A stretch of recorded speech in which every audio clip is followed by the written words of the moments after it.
Look, I'm just gonna be straight with you guys. I'm starting this channel because I'm tired of watching finance videos where people pretend like they had it figured out from day one, or like they just crawled out of a post-apocalyptic wasteland when they're fine. Now I'm not destitute, but I am buried under enough modern American quicksand that I figured why not record it every single week, all of it, the good, the bad, the random setbacks, and the actual numbers. If you're trying to figure your own life out and want to watch somebody navigate the trenches, you're in the right spot. So now, before I hit you with the real heavy stuff, I did put together a little presentation for you. Now don't worry, it's not going to be a big corporate PowerPoint, but I am a visual person and I like to have the money laid out in front of me. It really helps me keep stuff in track.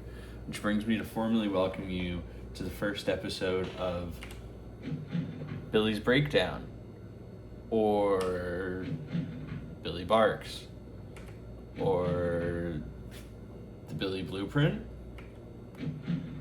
maybe Billy's Bottom Line, might even be the second opinion with Billy. I can't really choose right now. But anyway, let's move on to the main part. So I do have $1,300 in credit card debt spread out between two cards. Not the end of the world, but I know I need to get them paid off.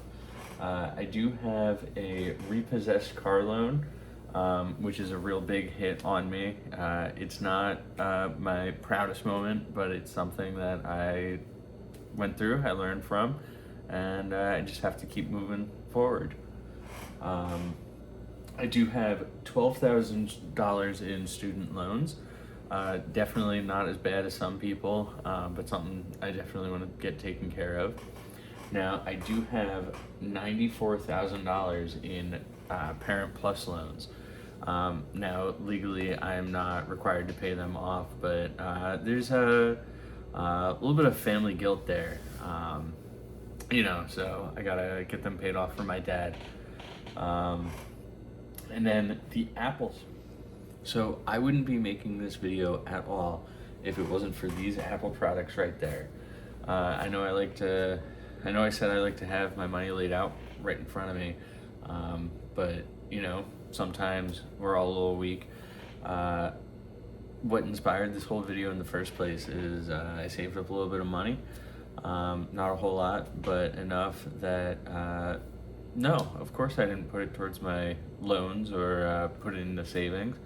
I went and bought a new iPhone, new AirPods, new Apple Watch. So yeah, I'm hoping that this YouTube channel can help me stay a little bit more accountable. But that's also all on me too. But all in all, my liabilities come out to $129,100. That is, I never really had them laid out all in front of me like that, and now that they are, it is very intimidating. But our monthly flow, so we have $1,400 going out in rent. I have to pay that. There's no way around it. I can't lower it, but at least it's not going up yet. We have $1,352 and change in monthly bills. That includes all of my minimum payments, my car loan, my student loans, what have you, electric, water, all that stuff. My income is $3,840 per month, which is right $3,840 a month. That puts me right at the American median. So right smack dab in the middle of of what Americans are making right now. That leaves me $1,087 a month extra, but that really doesn't stretch far with my spending habits as of late. But I have been doing better. I have been trying. I've been putting some money aside, and you'll see that in the next slide. So next we have Robinhood investing. So down here I have a little, not sponsored, just really enjoying the product so far, and it's true. I have been really enjoying Robinhood and what they've added the past couple of years. I used them during the crypto boom right around 2020. Got some Doge, got some Bitcoin, a little bit of Ethereum, ultimately sold them off before I could make any money, but that's the way that sort of thing goes, I guess. So I have the Robinhood banking and savings. Most of my paycheck ends up routed there. I do have a couple dollars go to a different bank account just to have something,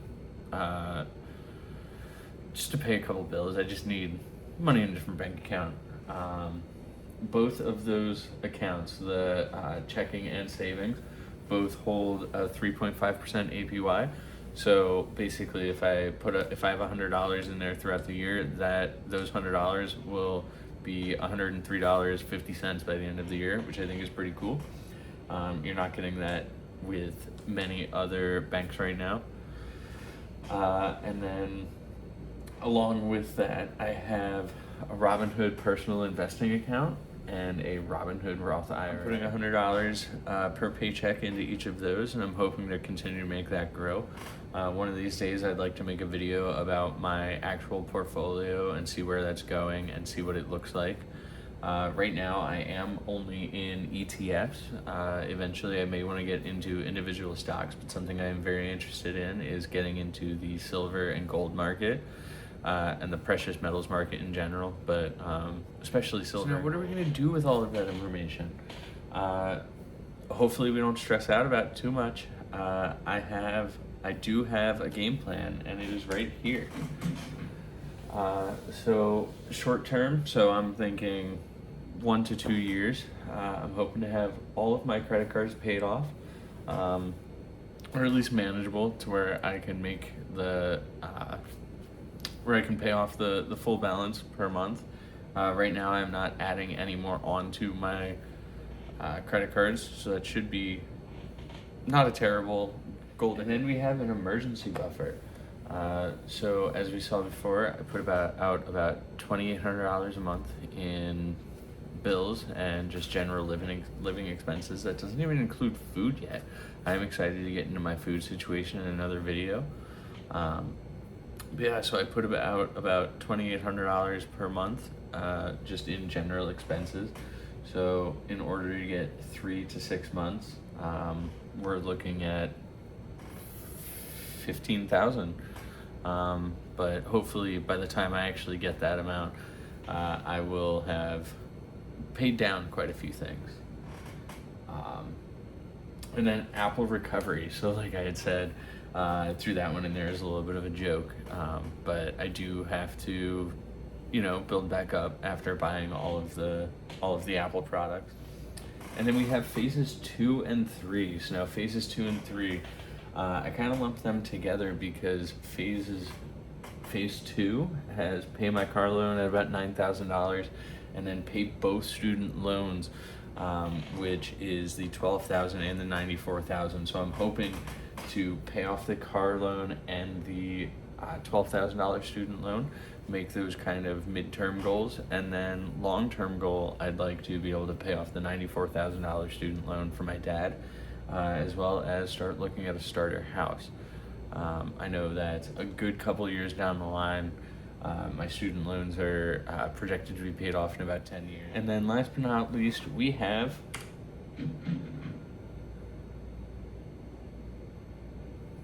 the accountability rule. I thought it was the last slide, but I forgot I put this in here. So this is kind of my mantra here on my channel, going forward.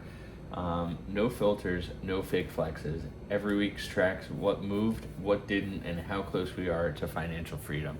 That's the ultimate goal at the end of the day, is to be completely financially independent and not have to work, essentially. Now, last but not least,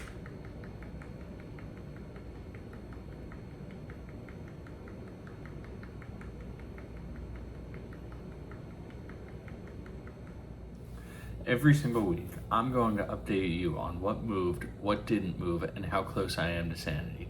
If you're on your own grind trying to sort things out, drop a comment. Otherwise, I'll see you in the next video.